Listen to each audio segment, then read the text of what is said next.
জয়জহার মেলা হচ্ছে। তো এই মেলাতে যত টাকা খরচ হচ্ছে, তো সেই টাকাগুলো যদি আমাদের সাঁওতালি মিডিয়ামের শিক্ষার জন্য দেওয়া হতো, তাহলে আমাদের সাঁওতালি মিডিয়ামের অনেক উন্নতি হতো। কেননা আমরা অনেক কষ্ট দিয়ে পড়ছি। আমরা যেমন কেশবপুর কুশলদাসকে আদর্শ হাই স্কুলে 3টি ক্লাস পড়ি, কিন্তু আমাদের 6টি ক্লাস আছে। তো 3টি ক্লাস আমাদের রুমে করা হয়, আর 3টি ক্লাস গাছের বেলায়।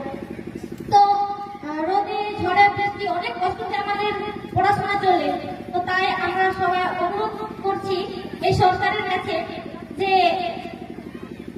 এই পয়সাগুলো যদি আমাদের সাঁওতালি মিডিয়ামের স্কুলগুলিতে দেওয়া হতো, তাহলে অনেক উন্নতি এবং ভালো হতো আমাদের